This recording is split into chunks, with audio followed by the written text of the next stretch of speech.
একটি পথকুকুর যাকে চিনেছিল পুরো বিশ্ব, কিন্তু বিখ্যাত হওয়ার পরও তাকে বরণ করতে হয়েছিল এক করুণ ভাগ্য।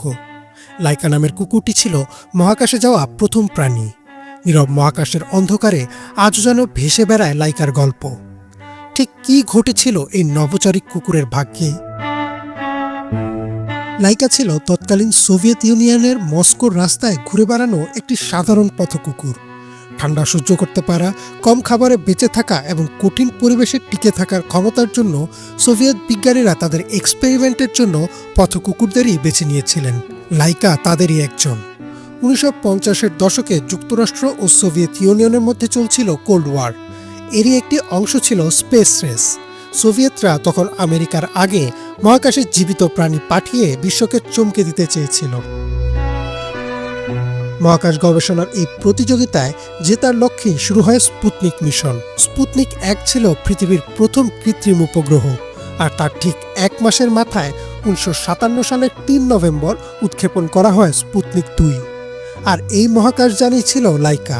হিস্ট্রি চ্যানেলে প্রকাশিত একটি প্রতিবেদন মতে স্পুতনিক 2 খুব তাড়াহুড়ো করে বানানো হয়েছিল এবং এটিকে পৃথিবীতে ফিরিয়ে আনার ব্যবস্থাই রাখা হয়নি। অর্থাৎ কুকুরটির জন্য এটি ছিল না ফেরার যাত্রা। লাইকার প্রশিক্ষণও ছিল কঠোর ও নির্মম। তাকে ছোট ছোট খাঁচায় আটকে রাখা হতো যেন সংকীর্ণ ক্যাপসুলে থাকার অভ্যাস হয়। প্রচণ্ড শব্দ, কম্পন আর কৃত্রিম মধ্যাকর্ষণ পরীক্ষার মধ্য দিয়ে যেতে হয়েছে তাকে। খাবার দেয়া হতো বিশেষ জেলির মতো পদার্থ, যা মহাকাশে খাওয়া সম্ভব।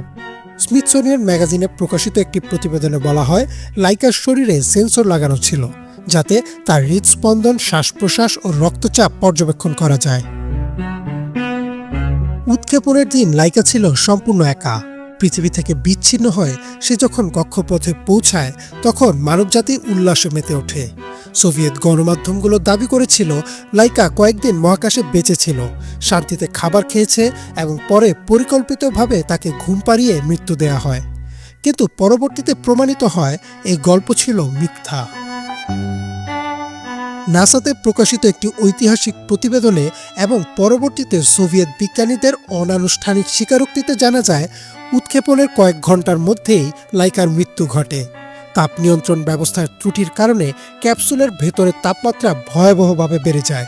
অতিরিক্ত গরম ও চরম মানসিক চাপে লাইকার হৃদযন্ত্র বন্ধ হয়ে যায়।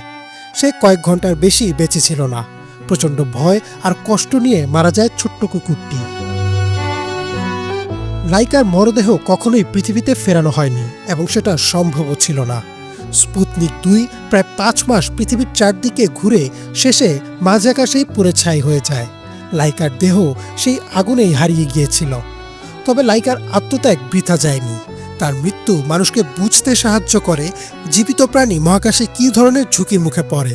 পরবর্তী মানব মহাকাশ অভিযানে তাপ নিয়ন্ত্রণ, জীবন রক্ষা ব্যবস্থা ও নৈতিক প্রশ্নগুলো গুরুত্ব পেতে শুরু করে। বিশ্লেষকদের মতে লাইকা পথ দেখিয়েছিল ইউরি গ্যাগারিনের মতো মানুষের মহাকাশ যাত্রার জন্য। আর তাই হয়তো মানুষের প্রতিটি মহাজাগতিক আবিষ্কারের পেছনে ছোট্ট এই কুকুরটিকেও অবদান দেওয়া হয়। ইমরান মাহমুদ, বাংলা ভিশন।